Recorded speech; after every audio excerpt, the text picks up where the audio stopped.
Olá, sejam muito bem-vindos a mais uma viagem pelo universo do conhecimento, onde hoje não vamos apenas aprender o que pensar, mas sim, e muito mais importante, como pensar. Imaginem por um momento que estão num barco, à deriva num oceano vasto e agitado. As ondas que batem contra o casco não são feitas de água, mas de informação. Notícias de última hora, opiniões de especialistas, anúncios publicitários que prometem a felicidade eterna num frasco de perfume. Discursos políticos inflamados e publicações virais nas redes sociais. A cada segundo, uma nova onda tenta empurrar o vosso barco numa direção diferente. Se não tiverem um leme, uma bússola e, principalmente, a capacidade de navegar por conta própria, serão arrastados pela correnteza mais forte ou pelo vento mais barulhento.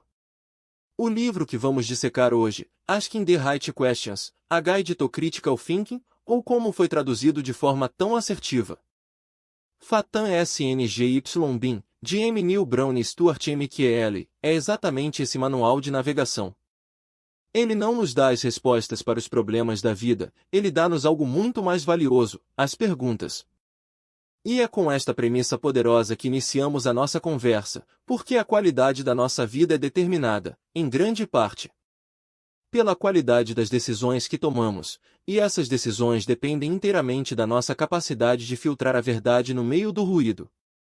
Para começarmos a entender a profundidade desta obra, precisamos primeiro confrontar a nossa postura mental padrão.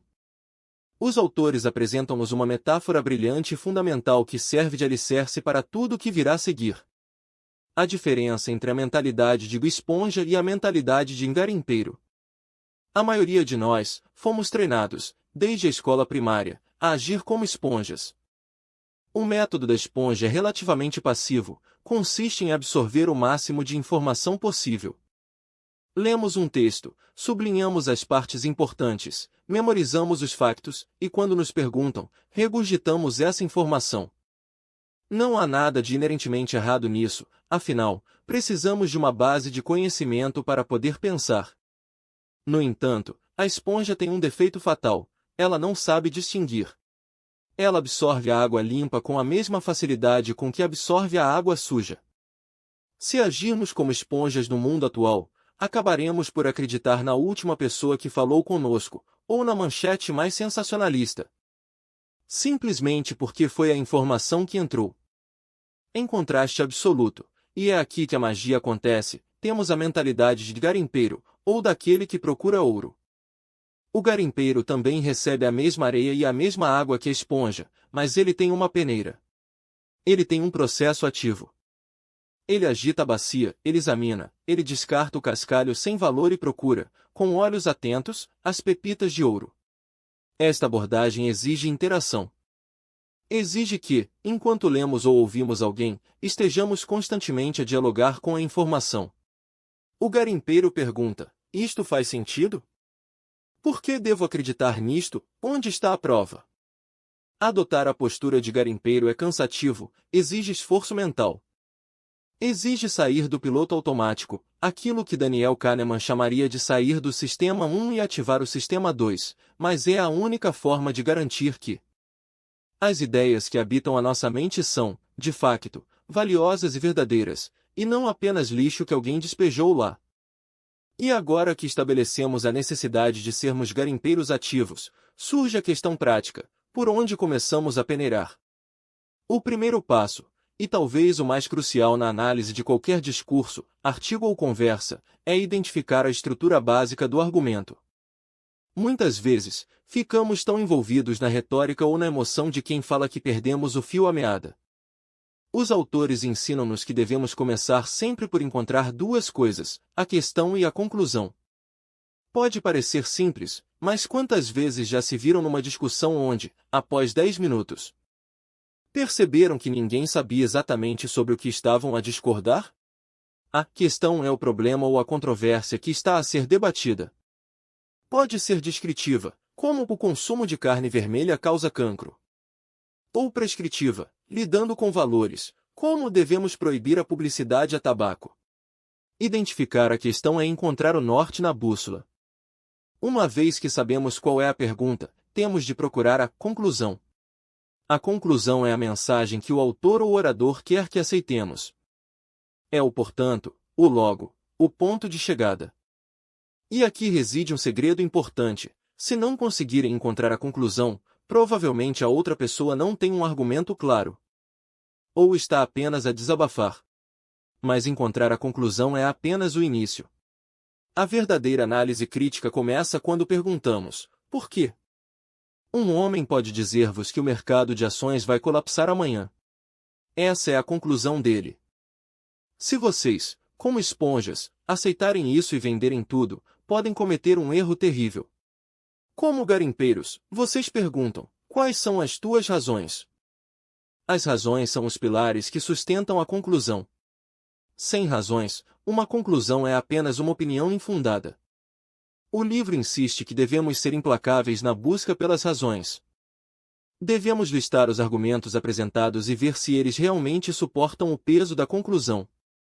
É como inspecionar a fundação de uma casa antes de a comprar. Se os pilares forem feitos de esferovite, não importa quão bonito seja o telhado, a casa vai cair. Avançando mais fundo nesta arte de partir pedra em busca da verdade, deparamo-nos com um obstáculo subtil e perigoso: a ambiguidade. As palavras são ferramentas poderosas, mas são frequentemente imprecisas. Políticos e publicitários são mestres em usar palavras com múltiplos significados para que cada pessoa ouça o que quer ouvir. Pensem em termos como liberdade, justiça, obscenidade ou felicidade. O que significam realmente num contexto específico? Se um anúncio diz que um medicamento é ultra eficaz, o que significa eficaz? Significa que cura a doença em 100% dos casos? Ou que alivia ligeiramente sintomas em 10% dos pacientes, mas é melhor que nada? O pensador crítico não assume que compreende. Ele para e pergunta: o que é que tu queres dizer exatamente com essa palavra neste contexto? Os autores alertam-nos para não confiarmos na definição do dicionário, mas sim procurarmos o sentido que o autor está a atribuir à palavra. Se a ambiguidade não for esclarecida, o argumento não pode ser avaliado. É como tentar medir uma mesa com uma fita métrica elástica: o resultado não é confiável. Mas, mesmo que as palavras sejam claras e as razões pareçam lógicas, existe uma camada invisível em qualquer argumento que é frequentemente onde reside a verdadeira discórdia. Estamos a falar dos pressupostos. Os pressupostos são as crenças que o autor tem como certas, mas que não diz explicitamente. Eles são o elo invisível entre as razões e a conclusão. Existem dois tipos principais que o livro explora fascinantemente: os pressupostos de valor e os pressupostos descritivos. Vamos focar-nos nos pressupostos de valor, pois são eles que geram os maiores conflitos sociais. Imaginem uma discussão sobre a obrigatoriedade de uniformes escolares. Um lado diz que os uniformes reduzem a distração e a competição por roupas de marca, logo, devem ser obrigatórios. O pressuposto de valor aqui é que a ordem e a igualdade são mais importantes do que a expressão individual. O outro lado pode argumentar que os uniformes suprimem a criatividade, logo, não devem ser usados. O pressuposto aqui é que a liberdade individual é superior à ordem. Se não identificarmos estes conflitos de valores, estaremos a discutir eternamente sobre os detalhes superficiais sem nunca tocar na raiz do problema. O pensador crítico tem a capacidade de trazer estes pressupostos à luz e perguntar: eu concordo com esta hierarquia de valores? E, claro, nenhuma discussão sobre pensamento crítico estaria completa sem abordar o campo minado das falácias lógicas. O livro Asking the Right Questions dedica uma atenção especial a estes truques sujos da mente que enganam até os mais inteligentes. As falácias são atalhos mentais que parecem raciocínios válidos, mas que, na verdade, são manipulações. Existem dezenas, mas vamos focar-nos em algumas das mais insidiosas mencionadas. Temos, por exemplo, a falácia ad hominem, que é o ataque ao mensageiro em vez da mensagem. Quando alguém diz: não deves ouvir as ideias econômicas dele sobre impostos porque ele traiu a mulher, isso é uma falácia.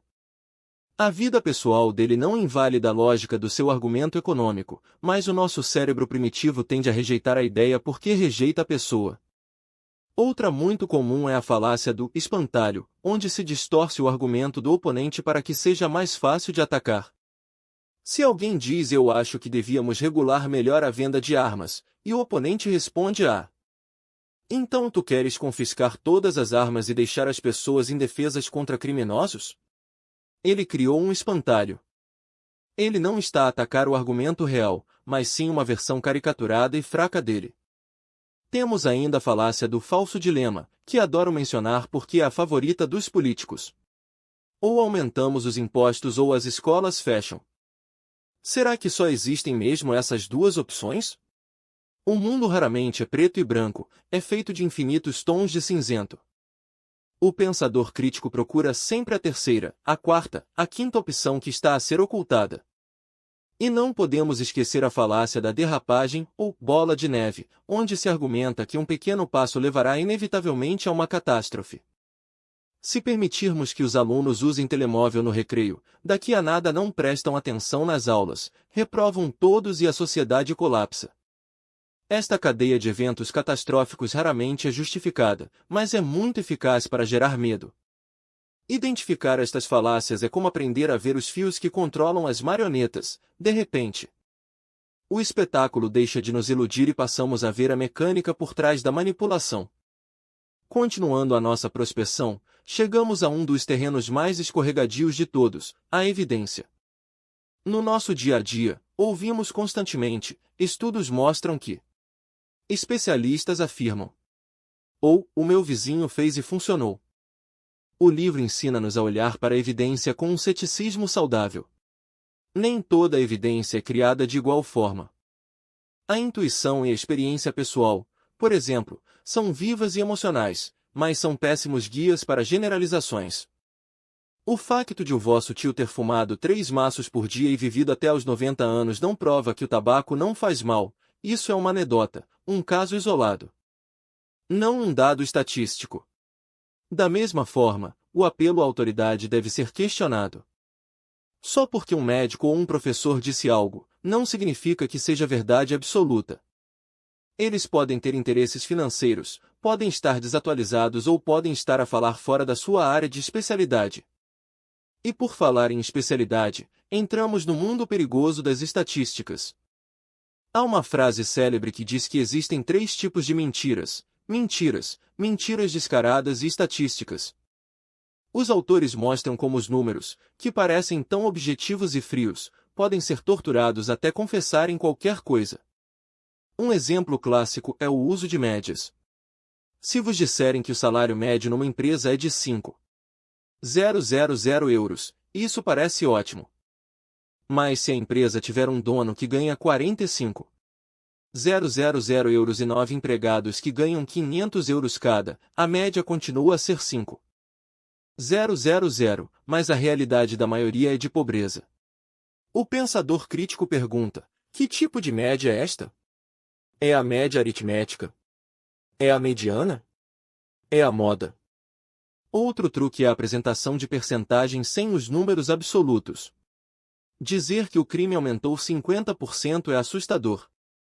Mas se o crime passou de 2 casos para 3 casos numa cidade de 1 milhão de habitantes, o aumento é estatisticamente relevante para a segurança pessoal, embora a percentagem seja matematicamente correta. Para além do que é dito, o verdadeiro mestre do pensamento crítico preocupa-se com o que asterisco não asterisco é dito. Esta é a seção sobre informação omitida. Quase todos os argumentos que encontramos são incompletos. Por quê? Porque quem argumenta tem um tempo limitado e, mais importante, tem a intenção de nos persuadir. Ninguém que nos quer vender um carro vai listar voluntariamente todos os defeitos mecânicos que o modelo teve nos últimos 5 anos. Ninguém que nos quer convencer a votar num partido vai expor as falhas do seu próprio programa. Portanto, cabe-nos a nós perguntar: o que é que está a faltar aqui? Quais são os efeitos colaterais negativos que não estão a ser mencionados? Existem outras formas de interpretar estes dados? Procurar a informação omitida é como ser um detetive que nota que o cão não ladrou. A ausência de algo é, muitas vezes, a pista mais importante. À medida que nos aproximamos do final desta análise, é fundamental abordar a questão das causas rivais. O ser humano tem uma necessidade profunda de explicar o mundo através de narrativas simples de causa e efeito. Se A aconteceu depois de B, assumimos que B causou A. Mas a correlação não implica causalidade. Se um estudo mostra que as pessoas que bebem vinho vivem mais tempo, será que é o vinho que prolonga a vida? Ou será que as pessoas que bebem vinho tendem a ser mais ricas e, portanto, têm melhor acesso a cuidados de saúde e alimentação de qualidade? Pode haver uma terceira variável, uma causa rival, que explica o resultado. O livro encoraja-nos a nunca aceitar a primeira explicação que nos é dada como a única possível. Devemos ser criativos e perguntar que outras coisas poderiam ter causado este resultado. Por fim, chegamos à conclusão da nossa jornada com uma reflexão sobre o objetivo de tudo isto. Tornar-se um pensador crítico não é sobre tornar-se um cínico chato que discorda de tudo e de todos apenas pelo prazer da discussão. Não. O objetivo, como tão bem ilustrado em Fatan SNGYBIN, é a autonomia. É a liberdade de não sermos escravos das ideias dos outros. É a capacidade de construir as nossas próprias convicções baseadas em alicerces sólidos. Mas há também um componente social e humano nisto. O pensamento crítico deve ser exercido com humildade e empatia. Quando questionamos os argumentos de alguém, não estamos a atacar a pessoa, estamos a tentar, juntos, chegar mais perto da verdade. Devemos estar dispostos a mudar de opinião se as razões e as evidências nos mostrarem que estamos errados. Isso não é fraqueza, é crescimento. Ao fecharmos o livro e voltarmos ao nosso barco no oceano da informação, já não estamos tão vulneráveis. Temos a peneira do garimpeiro. Temos o mapa para encontrar conclusões, a lanterna para iluminar pressupostos ocultos e o escudo contra falácias. Sabemos perguntar por quê? O que significam estas palavras? O que é que não me estão a contar? E com estas ferramentas, podemos navegar com confiança, não para onde o vento nos empurra, mas para onde a nossa razão decide ir. Esperamos que este episódio tenha acendido em vocês a chama da curiosidade e o desejo de questionar. Lembrem-se, a pergunta certa, feita no momento certo, pode mudar tudo. Obrigado por nos acompanharem nesta exploração intelectual. Até a próxima, e continuem a pensar, continuem a questionar.